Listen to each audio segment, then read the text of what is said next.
किसी की सूरत देखकर अथवा उसके क्रियाकलापों से उसके बारे में अनुमान लगाया तो जा सकता है, परंतु वह अनुमान कितना सही होगा यह नहीं बताया जा सकता।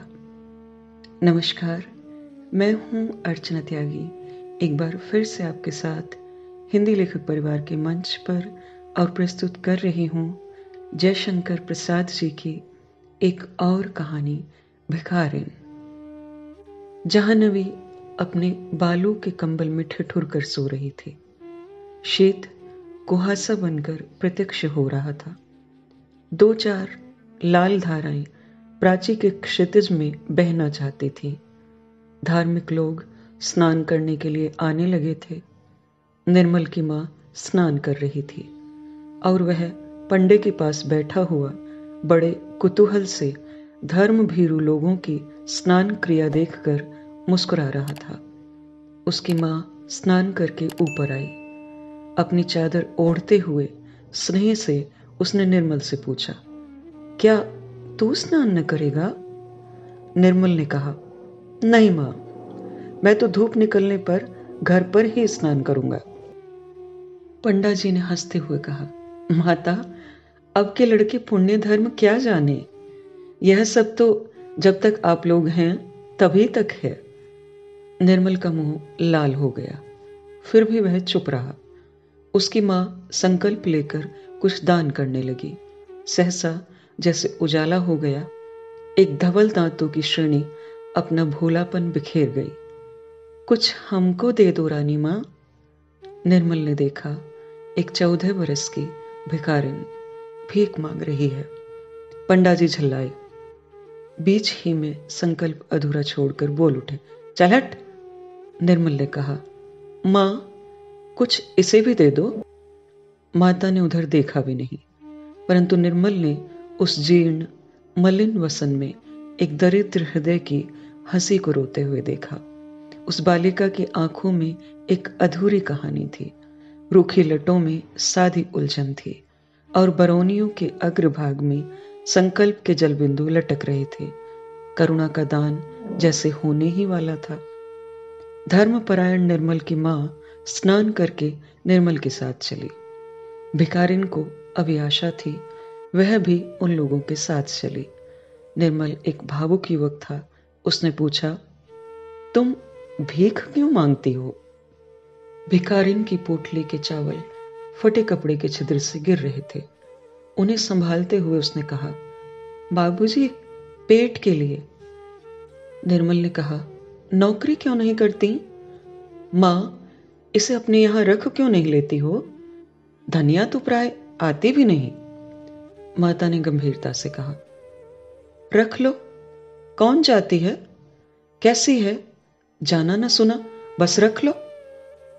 निर्मल ने कहा, मां, दरिद्रों की तो एक ही जाति होती है। मां झल्ला उठी और भिखारिन लौट के चली। निर्मल ने देखा जैसे उमड़ी हुई मेघमाला बिना बरसे हुए लौट गई। उसका जी कचोट उठा, विवश था, माता के साथ चला गया। सुनेरी निर्धन के धन राम, सुनेरी निर्धन के धन राम, सुनेरी। भैरवी के स्वर पवन में आंदोलन कर रहे थे। धूप गंगा के वक्ष पर उजली होकर नाच रही थी। भिखारिन पत्थर की सीढ़ियों पर सूर्य की ओर मुंह किए गुनगुना रही थी। निर्मल आज अपनी भाभी के संग स्नान करने आया है। गोद में अपने 4 बरस के भतीजे को लिए वह भी सीढ़ियों से उतरा। भाभी ने पूछा, निर्मल, आज क्या तुम भी पुण्य संचय करोगे? क्यों भाभी, जब तुम इस छोटे से बच्चे को इस सर्दी में नहला देना धर्म समझती हो, तो मैं ही क्यों वंचित रह जाऊं? सहसा निर्मल चौंक उठा। उसने देखा बगल में वही भिखारिन बैठी गुनगुना रही है। निर्मल को देखते ही उसने कहा, बाबूजी, तुम्हारा बच्चा फले फूले, बहू का सुहाग बना रहे, आज तो मुझे कुछ मिले। निर्मल अप्रतिभ हो गया। उसकी भाभी हंसती हुई बोली, दूर पगली, भिखारिन सहम गई। उसके दांतों का भोलापन गंभीरता के पर्दे में छिप गया। वह चुप हो गई। निर्मल ने स्नान किया। सब ऊपर चलने के लिए प्रस्तुत थे। सहसा बादल हट गए। उन्हीं अमल धवल दांतों की श्रेणी ने फिर याचना की, बाबूजी, कुछ मिलेगा? अरे, अभी बाबूजी का ब्याह नहीं हुआ। जब होगा तब तुझे न्योता देकर बुलावेंगे। तब तक संतोष करके बैठी रह। भाभी ने हंसकर कहा, तुम लोग बड़े निष्ठुर हो भाभी।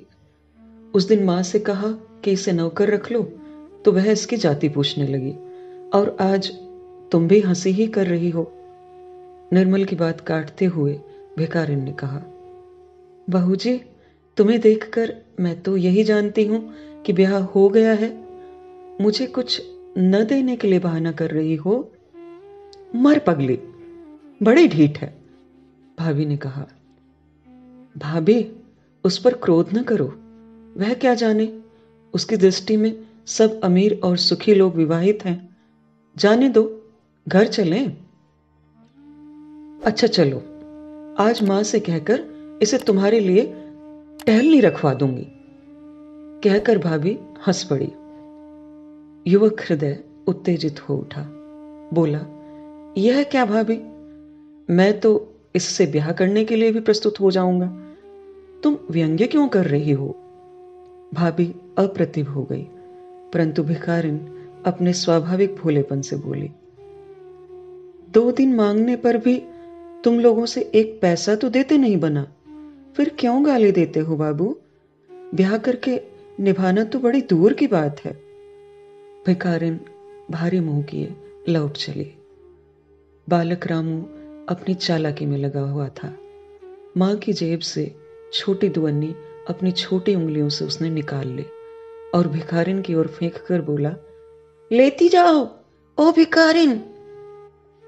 निर्मल और भाभी को रामू की इस दया पर कुछ प्रसन्नता हुई, पर वे प्रकट न कर सके, क्योंकि भिखारिन ऊपर की सीढ़ियों पर चढ़ती हुई गुनगुनाती चली जा रही थी, सुनेरी निर्धन के धन राम, सुनेरी।